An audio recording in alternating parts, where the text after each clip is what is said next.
उसकी मम्मी उठी, कही बेटा कैसा है, तो देखा बुखार एकदम गायब, लड़का स्वस्थ। और उस लड़के ने कहा मम्मी आज गुरुदेव आए थे, मुझे पानी पिला के गए। देखिए, जहाँ मम्मी पापा भी चूक कर देते हैं वहाँ गुरुदेव आते हैं और हमारा ध्यान रख के जाते हैं। तो ये यकीन मानिए कि आपका ध्यान गुरुदेव बहुत ही बेहतरीन तरीके से रखेंगे। आइए हम उन्हीं को याद करें, अपने गुरुवर माता जी को। ओम भूर्भुवः स्वाहा तत्सवितुर्वरेण्यं भर्गो देवस्य धीमहि धियो यो नः प्रचोदयात्।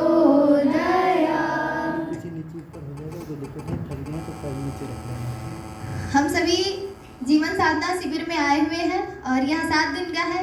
आज उसका प्रथम दिन है, शाम से ये शुरू हो रहा है और हम सभी यहाँ पर अनुशासन गोष्ठी लेने के लिए बैठे हैं।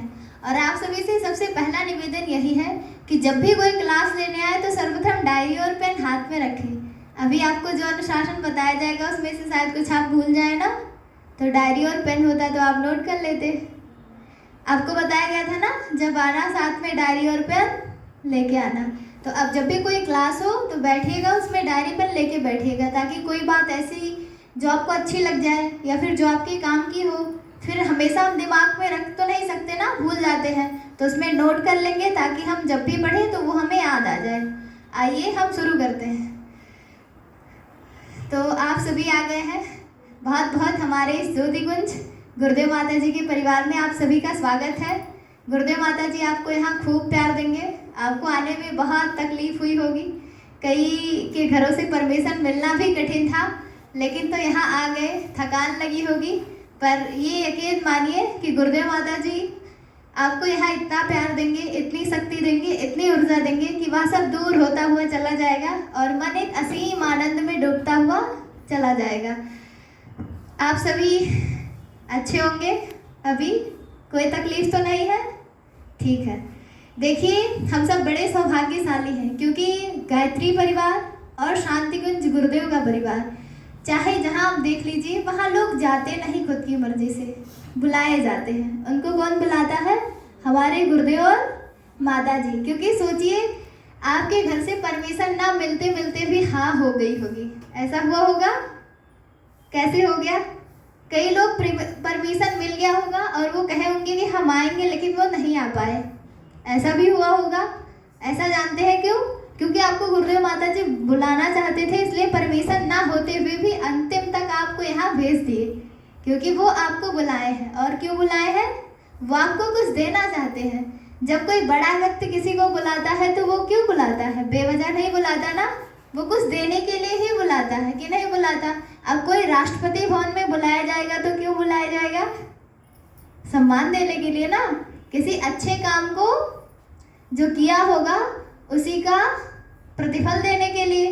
ऐसे ही जब हम सब यहाँ बुलाए गए हैं तो यकीन मानिए, कुछ पाने के लिए यहाँ आए हैं, कुछ खोने के लिए बिल्कुल नहीं। यहाँ हम अगर खोएंगे तो जानते हैं हम क्या खोएंगे? अपनी कमियाँ खोएंगे, है ना?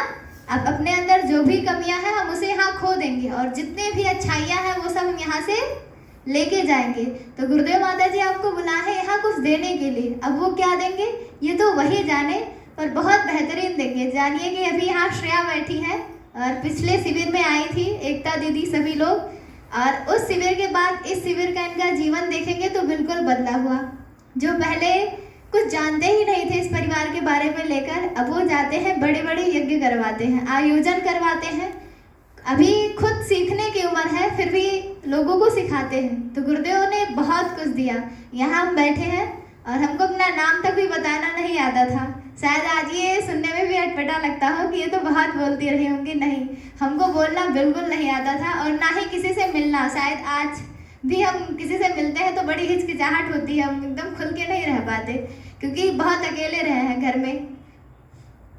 पर गुरुदेव माता जी ने इतना सब कुछ दिया कि देखिए आज आपकी गोष्ठी भी लेने का मौका मिल रहा है। तो ये अवसर हमको गुरुदेव माता जी देते हैं। तो उन्होंने हमें यहाँ बुलाया है, कुछ देना चाहते हैं, हमसे कुछ करवाना चाहते हैं, बहुत महान काम करवाना चाहते हैं। जैसे जब राम जी ने हनुमान जी को अपने पास बुलाया होगा तो क्यों? पहले हनुमान जी के पास कोई शक्ति थी? अगर शक्ति रही होती तो वो सुग्रीव को छुड़ा लिए होते ना, लेकिन तो वो भी उन्हीं के साथ नौकरी करते थे। लेकिन जब वो राम जी के पास आए तो राम जी ने उन्हें शक्ति दी और फिर देखिए पर्वत लांघना, लंका पहुंच जाना, उसे जला देना, राक्षसों को मार देना, कितने बड़े बड़े काम हनुमान जी ने किए कि नहीं। तो हम सभी इसीलिए बुलाए गए हैं कि आज बहुत छोटे से दिख रहे हैं पर बड़े महान उद्देश्य के लिए और महान काम के लिए बुलाए गए हैं। हमको बहुत महान बनाना चाहते हैं। अब यहाँ आने से होगा क्या, अब जब आ गए हैं आप तो उनसे आप कुछ पा सकेंगे, पर वो कब पा सकेंगे, उनके अनुदान वरदान आप कब पाएंगे, उसकी एक शर्त होती है। कौन सी शर्त है वो? अनुशासन में रहना। क्योंकि अनुशासन गोष्ठी है ना, गोष्ठी का मतलब क्या होता है? चर्चा या परिचर्चा। हम किसी बात को लेकर कर रहे हैं जो है ना, तो ये अनुशासन गोष्ठी है। और यदि हम अनुशासन में रहे तो अंतिम तक हमको जो गुरुदेव माता जी देना चाहते हैं वो हम पाएंगे। ये बात बहुत ध्यान में रखिएगा, क्योंकि यदि आप अनुशासन तोड़ देंगे तब। अच्छा, एक सैनिक को आप देखे हैं जब उसकी ट्रेनिंग होती है तो उसको कितना अनुशासन में रहना होता है। अगर वो अपनी ट्रेनिंग में अनुशासन में ना रहे तब क्या होगा उसके साथ? वो अच्छा सैनिक बन पाएगा? क्या पता उसे सैनिक पद भी ना दिया जाए, कहा जाए कि तुम निकल जाओ, तुम तो अनुशासन में रह ही नहीं पाते हो, कोई काम ढंग से कर ही नहीं पाते हो। जब कहा जाता है कि ये काम करना है तो वो कर ही नहीं पाते हो। कहा जाता है कि 3:30 बजे आपको जगना है, जगते जगते 5 बज जाते हैं, तब वो अच्छा सैनिक माना जाएगा। और जो अच्छा सैनिक, बहादुर सैनिक, अनुशासित सैनिक होता है उसे अंतिम में चक्र भी मिलते हैं, है ना? अर्जुन चक्र, परमवीर चक्र और बहुत सारे, ये सब सम्मान के रूप में मिलते हैं। मिलते हैं कि नहीं मिलते? कब मिलते हैं? जब वो अपना कर्तव्य अच्छे से निभाता है। अच्छे से निभाता ही नहीं, समय पर निभाता है। तो आज से आपको क्या करना है? समय का विशेष ध्यान रखना है, हर चीज समय पे करनी है, यानी कि अनुशासन में रहना है। अगर यहाँ बताया जाए आपको कि बिना पूछे परिसर के बाहर नहीं जाना है तो बिना पूछे आप नहीं जाएंगे, क्योंकि यहाँ आप जिम्मेदारियों पर लाए गए हैं ना, तो सबकी जिम्मेदारी बनती है आपका ख्याल रखना। आप बिना पूछे कहीं चले जाएंगे फिर घबराहट होगी ना कि बच्चा कहाँ गया है। तो जो भी अनुशासन बताया जाए आपको उसे पूरा करना है। अब आप लोग किस जगह आए हैं क्या आप जानते हैं? अभी सर जी ने थोड़ा सा परिचय दिया। क्या नाम है इस जगह का? ज्योति कुंज पर आए हैं। ये एक सामान्य जगह नहीं है, ये एक तीर्थ स्थान है। क्या है?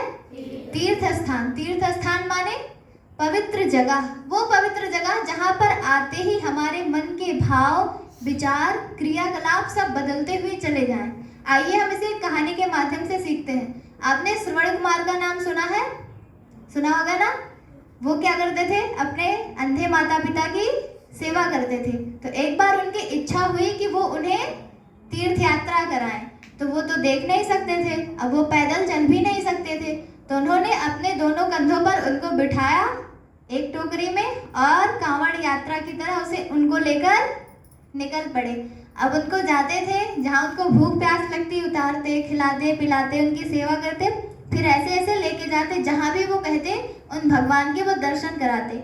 ऐसे जाते जाते एक जगह ऐसी आई कि श्रवण कुमार वहाँ रुक गए और कहे कि अब हम आपको आगे नहीं ले जाएंगे, उतर जाइए, हम थक गए आपकी सेवा करते करते। उनको चिड़चिड़ापन आ गया, उनको गुस्सा आ गया और वो बोले कि अब हम नहीं कर पाएंगे, हरदम आपको ढोते रहते हैं, हम थक गए हैं। ऐसी बहुत सारी बातें उनके मन में आ गई। फिर अब उनके माता पिता ने सोचा कि मेरा बेटा तो इतना आज्ञाकारी था जो कभी मुझसे पलटकर भी जुबान नहीं लड़ाया, जिसने कभी मेरी बात टाली ही नहीं, दिन रात मेरी सेवा में जुटा रहा।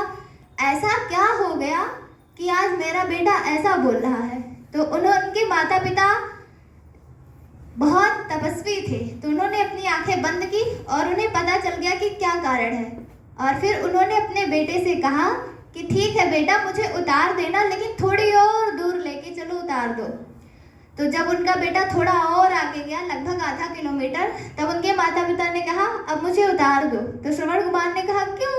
आपको तो तीर्थ यात्रा करनी है, आपको तो मंदिरों में दर्शन करने हैं भगवान के, फिर मैं क्यों उतार दूं? अभी तो बहुत सारे मंदिर बाकी हैं। अब देखो, वही श्रवण कुमार जो पहले जुबान लड़ा रहे थे, कह रहे थे मैं नहीं ले जाऊंगा, उनकी भाषा बदल गई ना। अब जानते हैं उस स्थान पे क्या हुआ था? उस स्थान का वातावरण बिल्कुल भी अच्छा नहीं था। वहाँ पहले के ज़माने में बहुत सारे भाई आपस में लड़कर कटकर मर गए। वहाँ जो भी काम हुए थे वो बहुत खराब काम हुए थे। तो जैसे ही उस जगह पर श्रवण कुमार पहुँचे, उनका मन भी बदल गया। अब उनके मन में भी क्या चलने लगा? लड़ाई झगड़ा, है ना, और सारी बातें। तो उस खराब जगह जाने पर श्रवण कुमार जैसे महात्मा का भी मन बदल गया, और जैसे ही वो अच्छे वातावरण में आए फिर वो पहले जैसे हो गए। तो ये वातावरण, ये परिवेश ऐसा है कि आपका मन कैसा भी रहा हो, पर यहाँ आते से ही आपको शांति अनुभव हुई होगी कि नहीं हुई होगी ना? एक अजीब सा प्यार महसूस हुआ होगा, अपनापन, है ना? कुछ करने का मन किया होगा कि देखो इतने सारे दीदी भैया लोग, कोई ईटा ढो रहा है, कोई पटरा रख रहा है, कोई झाड़ू लगा रहा है, कोई पानी दे रहा है, हम भी कुछ करें ना। पर ये समझ में नहीं आया होगा कि कौन सा काम करें ना। तुरंत अंदर सेवा का भाव आ गया। कौन सा भाव? सेवा का भाव। क्योंकि यहाँ बहुत दिनों से सारे दीदी और भैया निस्वार्थ भाव से सेवा कर रहे हैं, तो आपके भीतर भी वो गुण आता हुआ चला गया। तो ये ऐसी जगह है जहाँ आने से ही हमारे मन के भाव, विचार, क्रियाकलाप सब बदलने लगते हैं। तो हमने आपको सौभाग्यशाली माने कि हम तीर्थ में आए हैं। कहाँ आए हैं? ये एक पवित्र स्थान है। कौन सा स्थान है? जहाँ ऋषि मुनि सभी आते हैं, देवता स्तर के लोग भी आते हैं, है ना? जो देना जानते हैं, दूसरों की सेवा करना जानते हैं, जिनके अंदर आज्ञाकारिता पलती है, वो देवता ही तो होते हैं। तो ऐसी जगह पर हम आए हैं। इसे सामान्य जगह मत मानना, इसे ऐसा मानना कि यहाँ ऋषियों के कदम पड़े हैं। किसके? ऋषियों के कदम पड़े हैं। यहाँ वो गुरुदेव माता जी रहते हैं, जिनसे हम एक बार कह देंगे, कोई भी प्रार्थना कर देंगे तो वो पूरी कर देंगे कि नहीं करेंगे? पहले ही दिन आपने उनको माता पिता माना है ना। अब माता पिता बच्चों की जिद पूरी न करें, ऐसा हो सकता है? बिल्कुल नहीं। तो वो आपको पल पल सुनेंगे और आपको इन 7 दिनों में आभास भी करा देंगे। हम लोग तो शांति कुंज जाते हैं, और जब जाते हैं तो कभी कभी मन करता है आज ये भोजन बना होता तो अच्छा होता, लेकिन हम लोग किसी से कहते नहीं। सोचिए वहाँ हजारों लोग भोजन करते हैं, पर यकीन मानिए आपने सुबह सोचा, एक घटना बताते हैं कि हम लोग इस बार शिविर करने 10 दिनों का गए थे, और वहाँ संध्या वंध्या सब है। इन लोगों का कचौड़ी खाने का मन कर रहा था और जलेबी, और ये लोग यही बार बार कह रहे थे, पर वहाँ मिले कैसे? अब मेरे मन में एक ही चीज़ थी कि काश मेरे पास पैसे होते तो हम इनको खरीद के दे देते, क्योंकि उस समय मेरे पास 1 रुपया भी नहीं था। मेरे मन में दिन भर ही चलता रहा, पर ये विचार हालांकि मैंने किसी से साझा नहीं किया। शाम को जा रहे थे, पूर्णिमा दीदी थी मध्य प्रदेश की, और भैया उन्होंने हमको बुलाया कि आप यहाँ ये। हम गए, प्रणाम किए, बोले हाँ भैया बताइए। उन्होंने हमारे हाथ में थमाया, मैंने के देखा तो उसमें वही चीज़ें थी। फिर हमने कहा देखा गुरुदेव माता जी की हिम्मत मानो कि कुछ सुनते नहीं। वो कर आपके मन के अंदर क्या विचार चल रहे हैं, क्या भाव चल रहे हैं, ये भी पकड़ लेते हैं। यहाँ 9 दिन आप रहेंगे ना, जो कुछ सोचेंगे वो भी गुरुदेव माता जी जान जाएंगे। अगर आपका कभी मन गया मुझे आज पकौड़ी खाने का मन कर रहा है, देखना मम्मी वही बनाएंगी। तो ऐसा भी होता है, क्योंकि वो तो भगवान है ना, उनकी पहुँच हर जगह है। तो ये यकीन मानिएगा कि गुरुदेव माता जी आपकी हर बात, हर विचार सुन रहे हैं। आपको जो इच्छा होगी वो गुरुदेव माता जी सुनते हैं, लेकिन वो सही इच्छा होगी तो वो पूरी कर देंगे। और आप तो बच्चे हैं, आपकी छोटी सी भी इच्छा आ जाए तो गुरुदेव उसको पूरा करने के लिए तत्पर रहते हैं। आइए अब हम इस ज्योति कुंज के बारे में तो जान गए कि ये एक तीर्थ स्थान है, जहाँ आने से ही हमारे मन के भाव विचार सभी बदलने लगते हैं। एक अलग ही आनंद में खो जाते हैं, एक अलग ही दुनिया महसूस होती है यहाँ आने पे। आपको यहाँ ऊर्जा महसूस होती होगी ना, ऐसा कभी कहीं और महसूस नहीं हुआ होगा।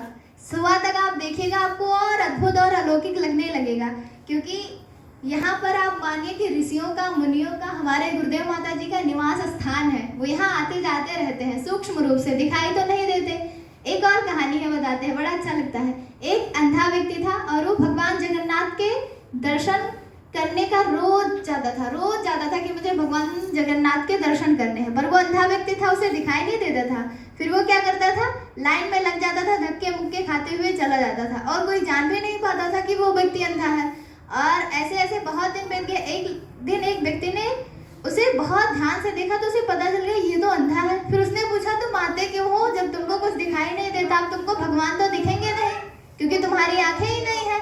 तो उस व्यक्ति ने जो उत्तर दिया वो कमाल कर दिया, कहा मैं भगवान की हाजिरी लेने थोड़ी ना आता हूँ, मैं भगवान को नहीं, मतलब मैं भगवान को नहीं देख पाता पर भगवान तो मुझे देखते हैं। मैं तो अपनी हाजिरी लगा जाता हूँ कि भगवान मुझे देख रहे हैं। तो हम सब गुरुदेव माता जी को थोड़ी ना देख सकते, कि देख सकते हैं?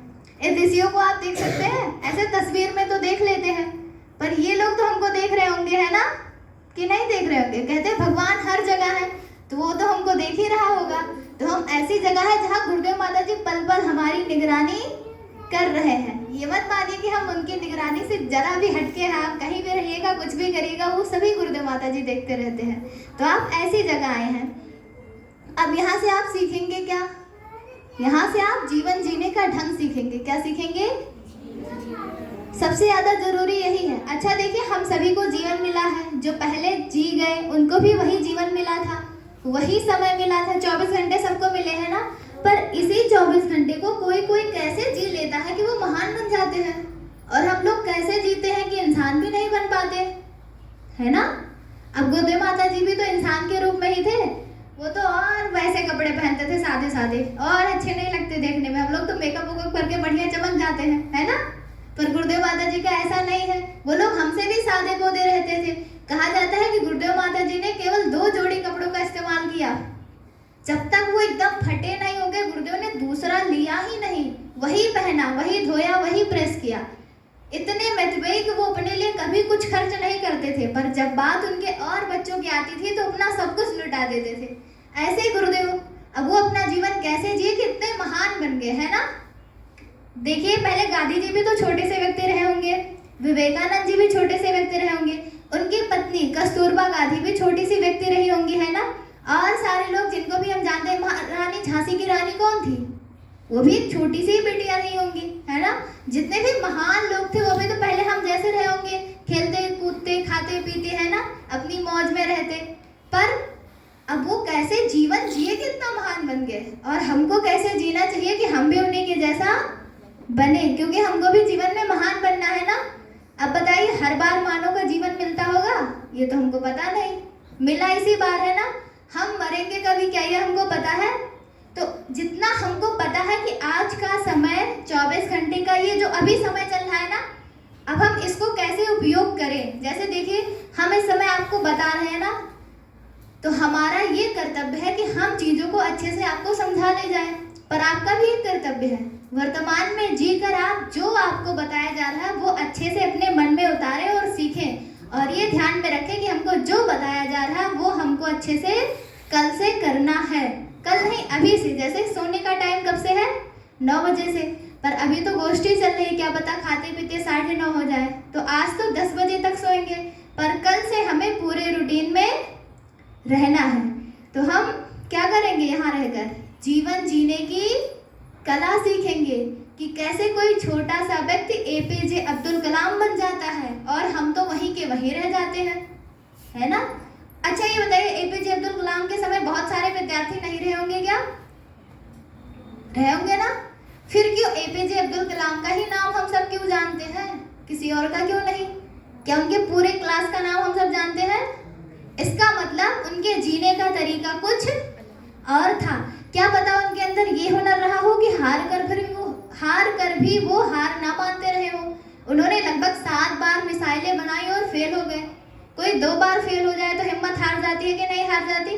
अभी कोई 10th और 12th में फेल हो जाए, 10th में फेल हुआ, दोबारा पढ़ा, पास हुआ, 12th में फेल हो जाए, पक्का है या तो वो पढ़ाई छोड़ देगा या उसके घर वाले छुड़वा देंगे। ये पक्का है ना? पर देखिए, एपीजे अब्दुल कलाम 7 बार मिसाइल बनाए और फेल हो गए। यहाँ तक कि वो पायलट बनना चाहते थे, एग्जाम दिए और फेल हो गए।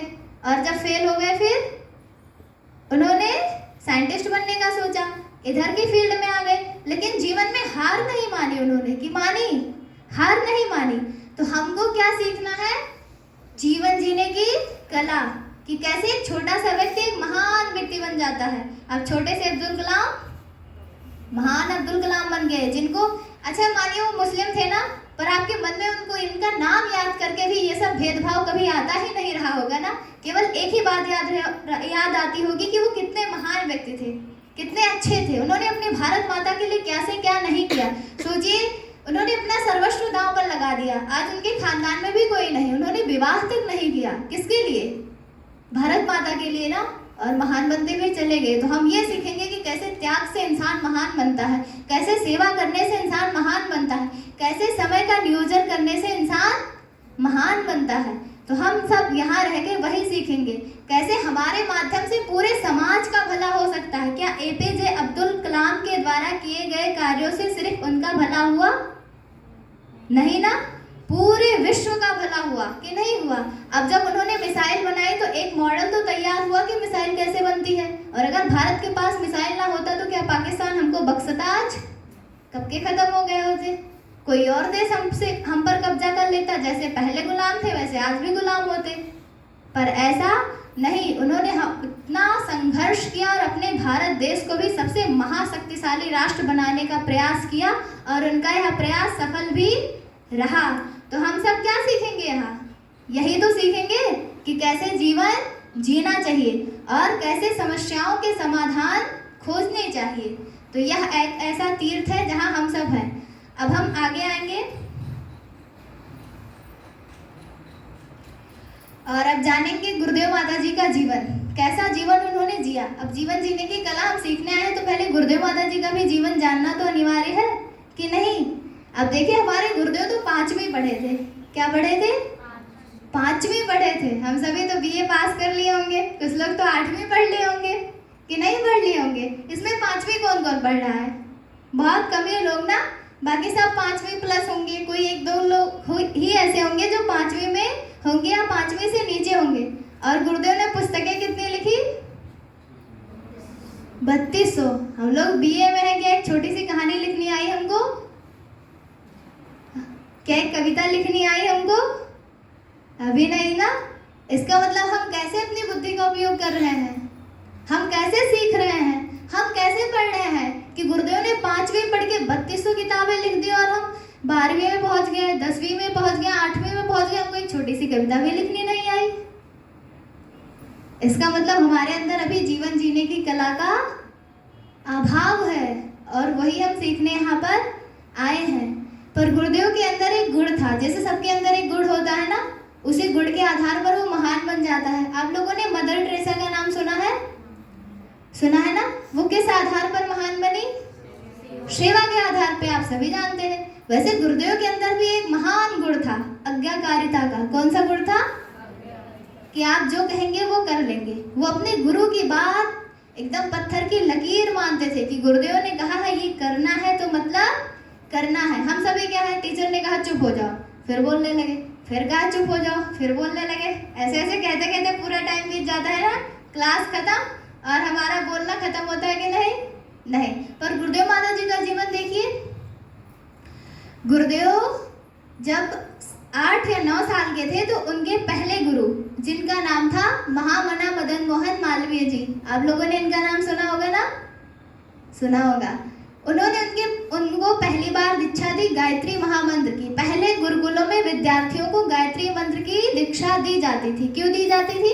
क्योंकि गायत्री महामंत्र हमको सद्बुद्धि देता है। कौन सी बुद्धि देता है? और जब हमको सद्बुद्धि रहेगी तब हम अपने जीवन का अच्छा उपयोग करेंगे, नर से नारायण बन जाएंगे। और जब खराब बुद्धि रहेगी तो हम अपने जीवन को इधर उधर यूं ही गंवा देंगे। तो इसीलिए सर्वप्रथम हमको गायत्री महामंत्र की दीक्षा दी जाती थी ताकि आगे की पढ़ाई भी हम अच्छे ढंग से कर सके और हमको उस मंत्र से ऊर्जा भी मिलती थी, हमारी एकाग्रता भी बढ़ती थी। तब के विद्यार्थी ऐसे थे कि पढ़ते तो बहुत थोड़ा थे पर उनके कार्य ऐसे होते थे जिससे पूरे समाज को लाभ मिलता था। और अब के विद्यार्थी ऐसे हैं कि पढ़ते तो बहुत ज़्यादा है पर काम ऐसा कर देते हैं कि उनके घर वाले भी परेशान। बेटा IAS बन जाता है और 1 साल बीतता नहीं कि वो जेल में चला जाता है। क्यों? मन खराब हो गया, बुद्धि खराब हो गई और अब वो क्या करने लगा? घूस लेने लगा।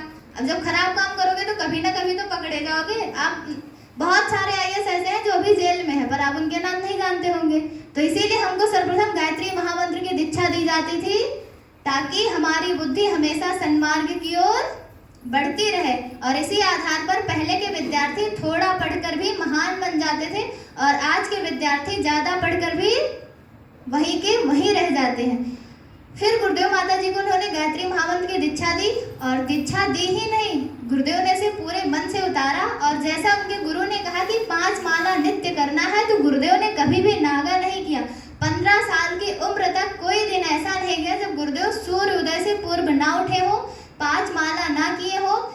सभी की सेवा ना की हो, सबकी बात ना मानी हो, ऐसा कोई दिन नहीं गया। जितना भी उनके गुरु ने बताया था वह सभी का करते हुए चले गए। इसी आधार पर फिर जब सभी देवताओं ने, ऋषियों ने देखा कि पृथ्वी लोक पर यानी जहाँ हम लोग रहते हैं वहाँ एक ऐसा भी बालक है जिसके अंदर इतना कमाल का गुण है कि जो कहे तो वही बात मानता है, तो वो सोचे कि हम भी अगर कुछ कोई बड़ा काम इन्हें सौंप देंगे तब हमारी भी बात मानेगा। जब आप छोटे छोटे कामों को बड़ी लगन से करते हैं, बड़ी मेहनत से करते हैं, तो फिर बड़े लोग हमको बड़ा काम भी तो देते हैं कि छोटे काम को जब इतनी ईमानदारी से कर रहा है तो बड़ा काम भी बड़ी ईमानदारी से करेगा।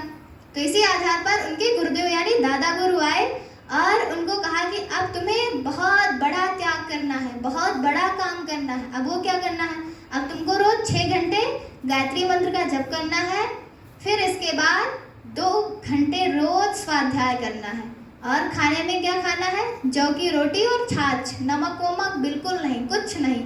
लेकिन गुरुदेव के मन में एक बात था कि गुरुदेव ने उनसे पूछा कि इसको करने से होगा क्या, तो उन्होंने कहा कि हम इससे एक महान उद्देश्य पूरा कराना चाहते हैं। फिर गुरुदेव ने आगे कुछ भी नहीं पूछा और वो जो कहे 24 साल तक लगातार गुरुदेव करते रहे। तब तक तो उन्हें कुछ नहीं मिला। इसके बाद जब उनके गुरु उनसे मिले तो उन्होंने पूछा कि बताइए मैं इतना दिन ये सब किया, आपके कहे एक भी दिन नागा नहीं किया, मुझे मिला का। तो गुरुदेव ने कहा उनके कि अब तुम्हें सब कुछ मिल गया, अब तुम जो चाहोगे कर सकते हो। फिर देखिए गुरुदेव ने कितना बड़ा परिवार खड़ा कर दिया, कितना मिशन चलाया, हर एक समस्या का समाधान गुरुदेव ने 3200 पुस्तकों में लिख दिया। कोई लेखक ऐसा नहीं जो 3200 किताबें लिखा हो।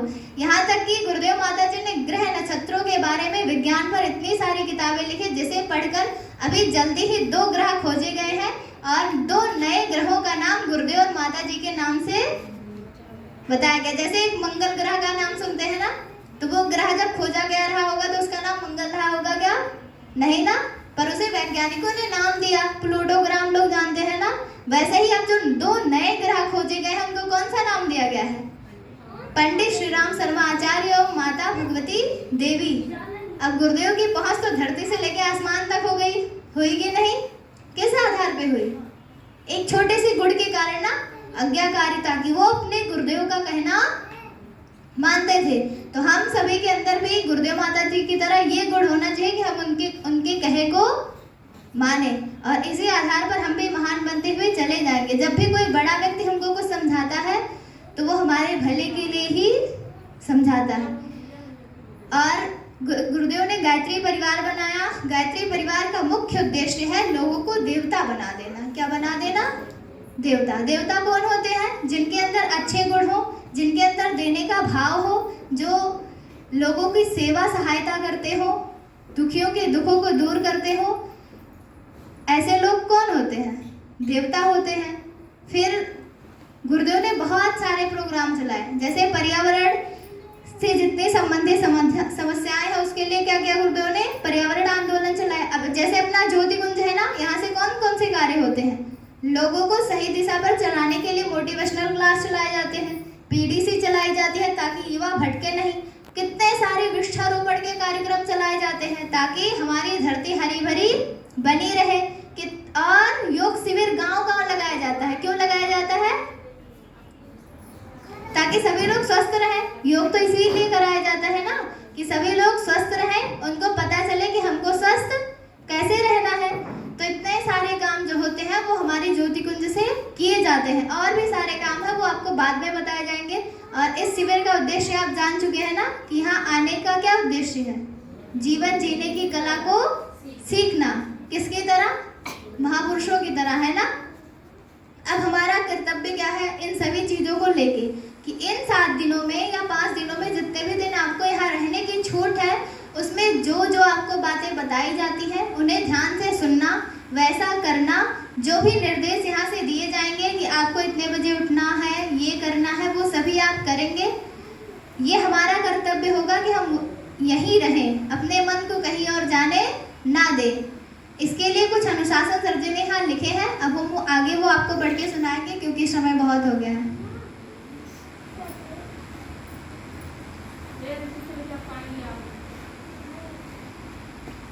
अब अनुशासन में पहला अनुशासन यही है कि जब भी आप यहाँ आएंगे तो डायरी और पेन लेके आएंगे। आज वो आपके हाथ में है नहीं। फिर है जब आप यहाँ आए हैं तो पूरे मन से यही रहिएगा। जैसे आप यहाँ बैठे हैं ना, अब किसी का मन लगा होगा माई मम्मी खाना खाए या नहीं, है ना? मम्मी में लगा होगा कि नहीं लगा होगा किसी किसी का मन, क्योंकि पहली बार परिवार को छोड़ के आए होंगे। पापा में लगा होगा, या फिर किसी सहेली के पास चला गया होगा कि अब वो तो नहीं आई है ना। तो हम यहाँ सीखने आए हैं और हमेशा तो आएंगे नहीं, पहली बार मौका मिला है, अब शायद आने को मिले या नहीं ये तो गुरुदेव जाने। पर जब हम यहाँ आ गए हैं तो हमको जो भी सिखाया जा रहा है हम उसे पूरे मन से सीखेंगे, अपने मन को कहीं और भटकने नहीं देंगे। यदि आप भटकाएंगे तो गुरुदेव माता जी जो आपको देना चाहते हैं वो आपको कैसे देंगे? अभी अब कोई अच्छी बात आपको सिखा रहे हैं, किसी वैज्ञानिक का नाम बता रहे हैं, पर आपका मन कहीं और चला गया तो क्या आप उसे सीख पाएंगे? नहीं ना। तो हमको क्या करना है? पूरे मन के साथ यही रहना है, सारा काम समय पे करना है। जो भी शेड्यूल दिया जाएगा अभी यही चिपका दिया जाएगा, आप उसे पढ़ते रहिएगा कि कौन सा काम कब करना है, उसका समय वहाँ निर्धारित किया गया है और लिख दिया गया है, तो उसी समय पे आप वो काम करिएगा। और सभी कार्यक्रम में शामिल होइएगा, जितने भी क्लासेस आपकी चलाई जाएंगी, ढपली से लेके पूरी क्लास जितनी भी होगी वो सभी आपको बताई जाएगी और उन सभी क्लासों में आपका रहना अनिवार्य है। फिर यहाँ आप मोबाइल बहुत कम चलाएंगे, यदि घर में बात करनी है किसी से तो आप मोबाइल ले लेंगे, चाहे जिसकी सर जी की, भैया की या हमारी, और आप अपने घर पे बात कर लीजिएगा। जो भी खाने को मिले यहाँ आप खाइएगा, बार बार दुकान पे आप नहीं जाएंगे सामान खरीदने के लिए। यहाँ मतलब कि बाहर का सामान आप बिल्कुल भी नहीं खाएंगे, जो भी खाएंगे वो घर का बना हुआ। आपको जितनी बार भूख लगे आप मांगिएगा, आपको भोजन मिलेगा, नहीं नाश्ता मिलेगा, जो भी हो आपके लिए बनवा भी दिया जाएगा जो आपको अच्छा लगेगा। लेकिन आप बाहर का सामान खरीद कर नहीं खाएंगे। अपने जीभ पर थोड़ी देर जब तक यहाँ रहेंगे संयम रखेंगे। और एक और अनुशासन है कि यहाँ आप रहेंगे तो खाने के बाद अपनी थाली खुद धुलनी है। आप अपने स्कूलों में धुलते होंगे ना, तो यहाँ भी अब उसी तरह आप खाना खाएंगे, पानी पिएंगे, फिर अपनी थाली और गिलास को खुद धोकर रख देंगे। क्योंकि जब तक आप अपनी सेवा अपने हाथ करने की आदत नहीं डालेंगे तब तक आप कहीं भी रहेंगे दूसरों से ही अपना काम करवाएंगे, है ना। अपना काम खुद करना सीखना है, दूसरों से नहीं करवाना है। क्योंकि अगर हम किसी से कुछ करवाते हैं तो उतने मात्रा में उसके कर्जदार भी तो हो जाते हैं। अब जो कर्ज लिया रहता है वो नौकर होता है कि मालिक? तो हमको मालिक बनना है ना अपने कर्मों का। फिर यहाँ बिस्तर से लेकर साफ सफाई जहाँ आप रहते हैं वो खुद करना है, दूसरों से सेवा नहीं लेनी है बल्कि दूसरों की मदद करनी है। जैसे आपका साथी है कोई, अब उसके हाथ में हल्की सी चोट लग गई तो अब उसका भी थाली धुल देंगे। वो थोड़ा लेट हो गया खाना खाने में, तब तक आप अपना बिस्तर लगा दिए तो उसका भी लगा देंगे। तो ऐसी सारी सेवाएं आप स्वयं करेंगे और दूसरों की भी इसमें मदद करेंगे जब तक आप यहाँ रहेंगे। और यही सब यहाँ से जब सीख के जाएंगे तो घर पे भी करेंगे। फिर गायत्री परिवार गुरुदेव ने बनाया है, ज्योति कुंज भी गुरुदेव का बनाया हुआ है। यहाँ सभी अपने हैं, सबके दुख दर्द को जानना हमारा कर्तव्य है। अब आप आए हैं, जितने भी आपके भाई बहन होंगे उनसे बार बार ये पूछते रहना, कोई तकलीफ तो नहीं है, भूख तो नहीं लगी है, कुछ दर्द तो नहीं कर रहा है ना। पूछते रहेंगे उनसे ताकि सभी लोग आपस में खुश और प्रसन्न रहे। जब सभी दुखी रहेंगे तो शिविर का मतलब ही क्या रहेगा, है ना। तो एक दूसरे का हालचाल भी लिया करेंगे। सभी की सेवा गुरुदेव की या भगवान की सेवा मान के करनी है। अगर मान लिया तुमको तो उस सहेली से नहीं बैठता है ना, अब उनसे मन नहीं करता बोलने का। अब ये मानो कि वो हमारी सहेली नहीं गुरुदेव माता जी है, बस अब तो मन चेंज हो गया ना, अब तो करना ही करना पड़ेगा। नहीं मान पाना गुरुदेव माता जी को, कहना ये हमारी मम्मी, अब तो इनकी सेवा करनी ही पड़ेगी, तो ऐसा मान लेना। फिर आगे है, आपको सिखाने के लिए, आपके व्यवहार को, आपके जीवन को व्यवस्थित बनाने के लिए जो भी क्लास चलेगी, जो बात अच्छी लगेगी उसे अपने डायरी में जरूर नोट करिएगा। और लड़के और लड़कियां अपनी दूरी बनाए रखेंगे, यानी कि अपनी मर्यादा में रहेंगे। चाहे वो एक घर के हो, चाहे वो भाई बहन हो, चाहे वो पति पत्नी ही क्यों ना हो, क्योंकि शिविर के कुछ नियम है, ठीक है। तो आप एक उतनी दूरी आप बनाए रखेंगे, ठीक है।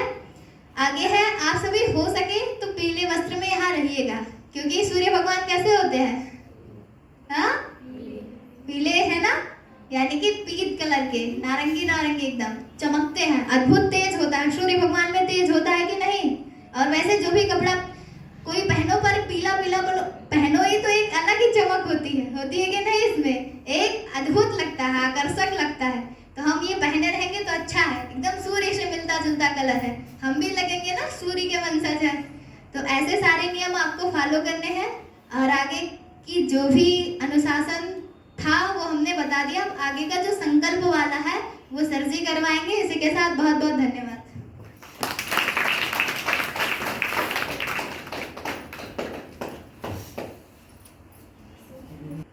सारी क्लास लेके अच्छा रहेगा। अंतिम में आप जानते हैं, अभी अभी आप बहुत लोग मजाक में ले लिए होंगे, कुछ लोग बाहर आते जाते थे। जब पेपर मिलेगा ना लास्ट में, सबको पता है लास्ट में पेपर मिला है, कितना ध्यान से आप सुने, तो उसमें 100 क्वेश्चन होते हैं। अगर आप नहीं जानते तो आप फेल हो जाएंगे। 2 क्लास तो आपने मिस कर दिया, उसकी बात कौन। तो आप सब क्लास ईमानदारी से लेंगे। दूसरी चीज, इसमें दीप कराना सबको आना ही चाहिए। यदि आप अगर ऐसा रह गया कि दीप करना किसी एक को भी नहीं आया, तो अगली बार शिविर में आपको बुलाया नहीं जाएगा, क्योंकि आपने टाइम बहुत खराब किया। कुल डेढ़ पेज है, 12-13 मंथ है कुल मिला करके। तो दीपक नहीं सीखेगा मतलब बेमन से आप रह रहे हो, खाली आप बेवजह परिवार का समय, अपना समय खराब करते हो, हमारा भी। तो दीपक सीख के जाना अनिवार्य है। दूसरा, एक चीज़ और सीख करके जाना जरूरी है, ढपली बजाना आपको सीखना है। 2 चीज़। तीसरा, आपको हर कार्यक्रम में टाइम से शामिल होना है। बस, बाकी हम नहीं जानते कितना आपको सीखा। तो हम संकल्प करवाएंगे। संकल्प से क्या होता है, संकल्प से करवाते हैं तो भगवान की शक्ति हमें मिलती है। कहीं सुबह 4:30 बजे जाके हमारे सर जी हमको बहुत जागे नहीं है, 8:30 बजे हमारा खुले, तो ये ना जाग पाओगे, ये कोई ढकेलेगा तो जाग पाओगे, कोई शक्ति काम करेगी। तो हमने संकल्प लिया ही नहीं, शक्ति कैसे काम करेगी।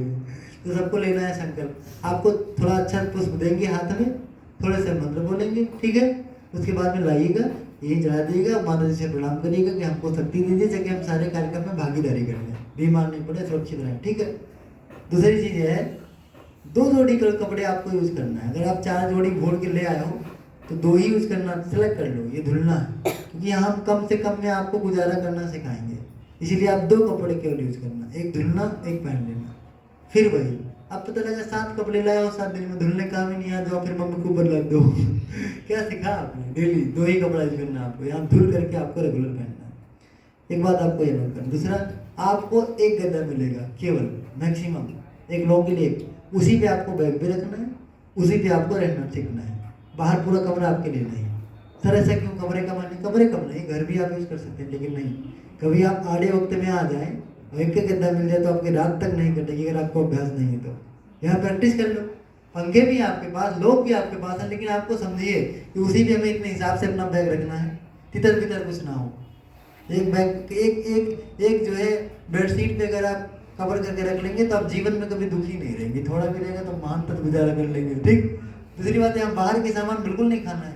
नमकीन की व्यवस्था हमने कराई है, पैकेट भर के लाया है, पकौड़े भी बनवाएंगे, और आपको हम खरीद के खाएंगे नहीं। क्यों, क्योंकि जो मिले उसमें आप अभ्यास कर लो कि हम उतने गुजारा कर लेंगे।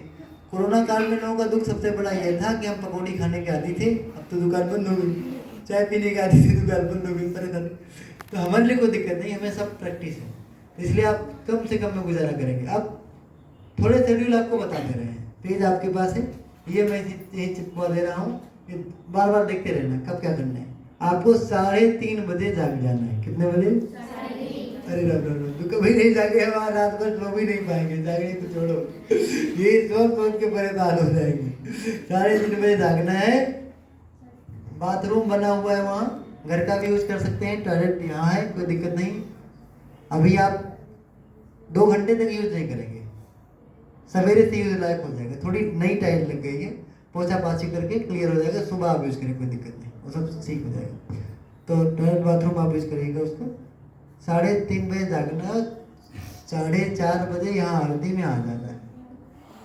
आज 40 लोग हैं, 40 लोगों को वहीं तैयार होकर के टाइम से यहाँ 1 घंटे में सबको आ जाना है। 1 लोगों के लिए 1.5 मिनट नहीं मिल रहा है, समझ लीजिए। 3 टॉयलेट है, एक घर पे 2 यहाँ है, नहाने के लिए भी है, बीच में भी टूटी लगी है, आप लोग नहीं, कोई दिक्कत नहीं, ठीक है। समय कम है। एक बात और, कोई भी आप कपड़ा नहीं धुलेंगे सुबह, ना के फट से निकलेंगे। कपड़े को आप 20 मिनट अवकाश मिलेगा, दोपहर में तक धुलना, 2 घंटे में सूख जाएगा। कपड़े धुलने वाला काम सुबह अगर कोई हुआ, दरवाजा पीटना नहीं पड़े, टप टप करना, निकलो निकलो भाई, आदमी लगा रहा है पूरा अच्छे से। ये घर नहीं है, आपको सिस्टम से कपड़े आपको दोपहर में धुलने हैं। कब धुलने हैं?